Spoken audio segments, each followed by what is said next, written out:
hopefully take effect. Now to our market monitor, who is saying that he's finding investment opportunities both here in the U.S. and overseas. Steve Dudash is with us tonight. He's president of IHT Wealth Management. Steve, good to see you again. Welcome back. Hey, Bill. How you doing? Good. It's interesting. Just a few minutes ago, we were talking with another money manager about the tech wreck we saw a couple of weeks ago and how she sees new leadership in technology. But you're sticking with one of the primary FANG stocks right now. Even at all these near all-time highs, you like Amazon here. Why?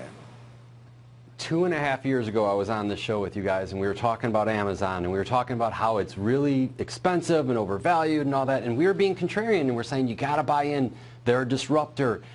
See past the pricing. Everything they get into, they take over, and they grow from that area.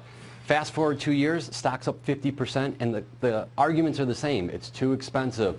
The reality is they change the markets that they get into, and you know who should be watching their backs right now is Whole Foods, because they're coming for, or not Whole Foods, but Walmart, because they're coming for them. Everything they touch grows. So yes, it's expensive. Yes, it is a tough stock to swallow the pricing that you're getting into, but the reality is if you want growth and you can handle the risk, there's literally no better stock out there in the growth-oriented world right now that has the potential to continue to grow in the next couple of years. All right, and Walmart did say today that they are not going to make a competing bid for Whole Foods against Amazon. We should point that out. Now, there is at least one sector you like that's not at all-time highs. That's the banks. You're here to make the case for a certain bank ETF. Why? Why now? You know what, let me start by this. I want to compliment you guys for taking the time to talk about the ETF world. You're leading the market. This is what the industry is going towards. Most people aren't stock picking anymore. They're buying ETFs. So for you guys to be talking about it, I think is wonderful.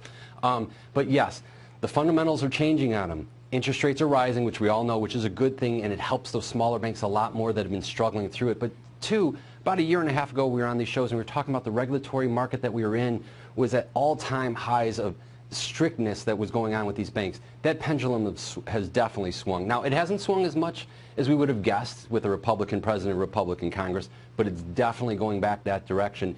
And that on top of the rising interest rates is going to help those bottom lines. So we're shying away from the big banks right now because some of the headline risks with it. But if you look at an ETF, regionals, spread your risk out within that sector, that might be one of those sectors that's going to be one of the biggest gainers in the next couple of years.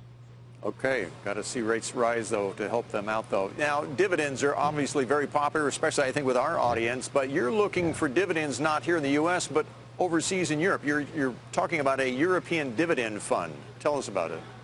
Okay, let's be honest. The U.S. market is probably overvalued right now, okay?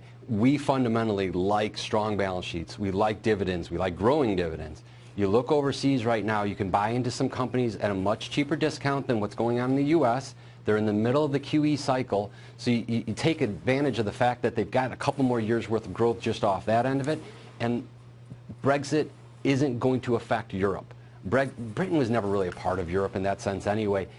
The rest of those countries aren't breaking off. You're going to have some headline risk. You're going to have some political risks from time to time. You got to grin and bear it, but you want to buy into large-oriented dividend growth stocks for your portfolio as opposed to overpaying for U.S. stocks. It's a wonderful idea if you can stomach having more of your money overseas. Right. Some good ideas tonight. Steve, always good to see you. Thanks for joining us. Thanks, Bill. Take care, guys. Steve Dudash of IHT Wealth Management.